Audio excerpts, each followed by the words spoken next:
Caríssimos irmãos e irmãs, louvado seja nosso Senhor Jesus Cristo e a sua Mãe Maria Santíssima.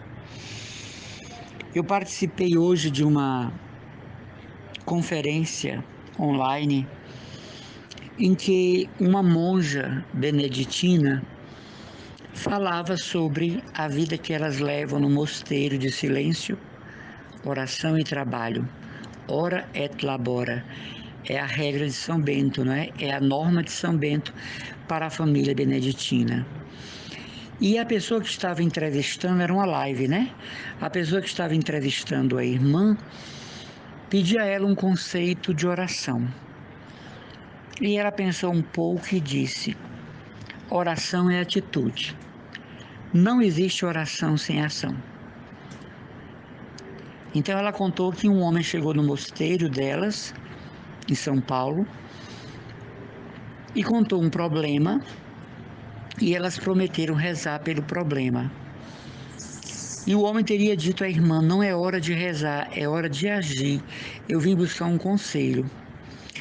E no primeiro momento ela tinha ficado um pouco assim ofendida com a atitude do homem, porque as monjas têm o objetivo de rezar. Mas ela disse que depois entendeu profundamente o que aquele homem estava querendo dizer. Sim, oração é ação, oração é atitude. A gente não pode pensar em uma oração passiva, em uma oração que não é operante. A gente não pode pensar numa oração em que eu rezo na minha casa, que eu rezo no meu apartamento e Deus cuide.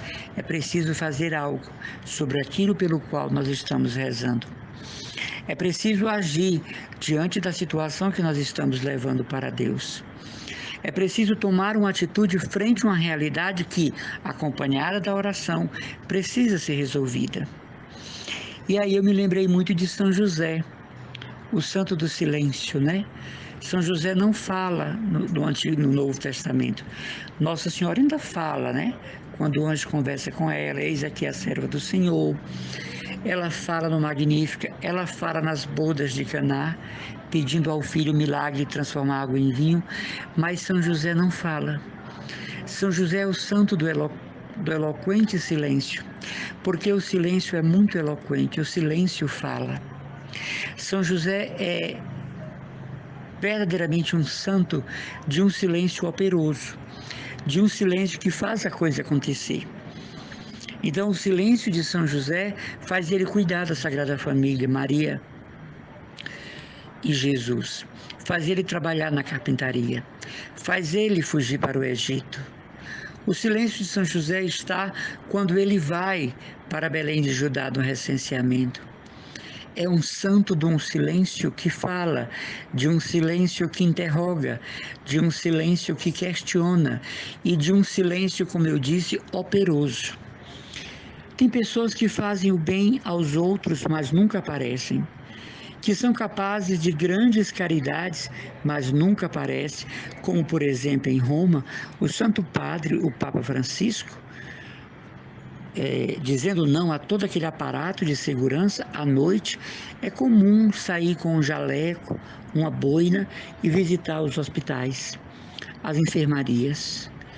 É comum o Santo Padre, no domingo, sem o aparato da proteção romana, chegar numa casa em Roma para visitar a família, para entregar terços, para dar uma bênção.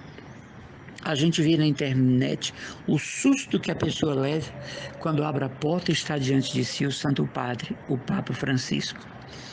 Existem pessoas que praticam a caridade no silêncio, né? Sem nenhuma divulgação, sem nenhuma propaganda. Elas estão fazendo o papel de São José, um silêncio operante, um silêncio que age, um silêncio que toma atitudes, um silêncio que faz a coisa acontecer. Então essa monja beneditina dizia isso, né? Que ela ouviu esse homem, num primeiro momento ficou chateada, mas quando ele foi, ela pensou: ele tem razão, não é? Baseado até na regra de São Bento, ora et labora, né? Oração e trabalho, ou seja, fazer alguma coisa, manter-se ocupado. Enquanto eu rezo, eu me mantenho ocupado. Enquanto eu intercedo, eu faço algo por alguém ou por alguma situação. Agora nós estamos no lockdown, proibido sair de casa, mas dentro de casa é possível rezar e fazer algo. Mas na vizinhança é possível rezar e fazer algo. No bairro é possível rezar e fazer algo. Um silêncio que opera, um silêncio que manifesta atitudes, um silêncio que faz a caridade acontecer. Isso é bem próprio da Quaresma, não é? Um silêncio que dá para o outro que o outro está precisando e já não precisa de agradecimento nem divulgação, porque é um silêncio operante. É um silêncio que transverbera as situações e faz com que o reino de Deus aconteça. Por isso, a oração não é passividade, a oração é atividade plena. A própria oração, o próprio ato de parar para rezar é uma atividade. Quando eu paro para rezar, eu estou fazendo uma atividade que agrada muito a Deus, que é a oração, né? E em conjunto com esse momento da oração, eu também estou agindo para acalmar uma situação, reconciliar pessoas, derramar amor onde o ódio já fez os seus prejuízos, ajudar com mantimentos a quem a fome está matando, ajudar com um conselho a quem desorientado está, ajudar com a palavra amiga a quem desanimou já por causa da pandemia, consolar alguém que perdeu um parente muito amado e não teve a dignidade sequer da despedida de um velório. A minha oração conjuga com o agir. A minha oração está em sintonia com minhas atitudes e alimenta como se fosse um jardim regado. A minha oração rega as flores desse jardim para que elas não sequem e o jardim não venha a morrer. Então é verdade que a oração também impulsiona a atitude. A oração impulsiona o fazer algo, seja o que for, do tamanho que for, da expressão que for, mas por meio de uma motivação que me veio da oração.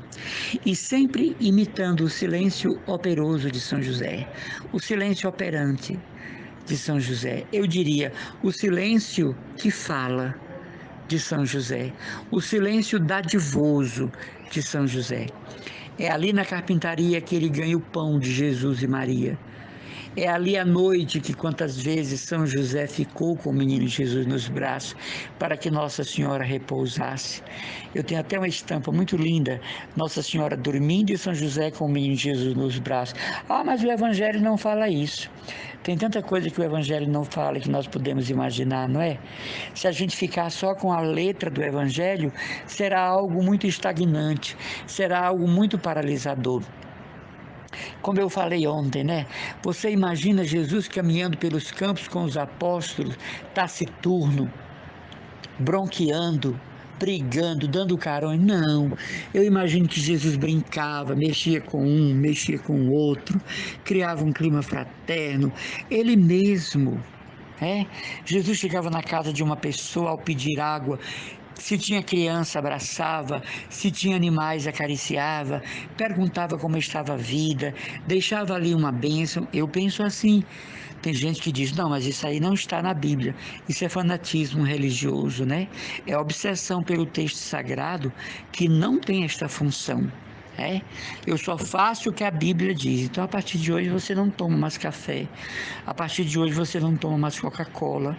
A partir de hoje, você não vai mais no shopping, porque essas palavras não estão na Bíblia. A partir de hoje, você não vai mais para a vacina do Covid, porque isso não está na Bíblia. A partir de hoje, você não vai, digamos assim, arrumar a casa, fazer a comida, porque não tem dicas domésticas na Bíblia, a não ser para o povo judeu.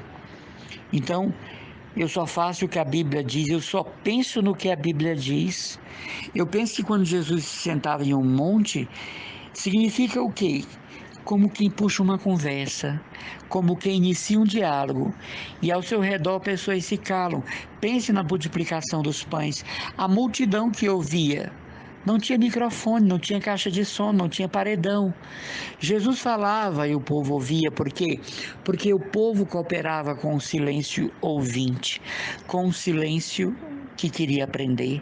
Então Jesus, naquelas planícies da Galileia, onde o vento soprava forte, falava e todo o povo ouvia.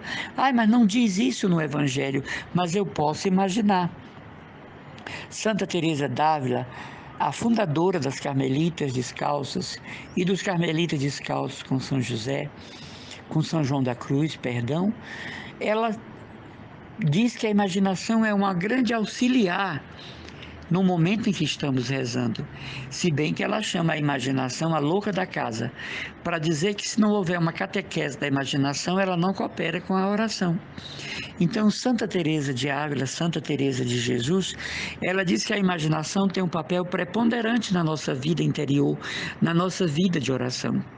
Caríssimos irmãos, a nossa mensagem hoje é essa.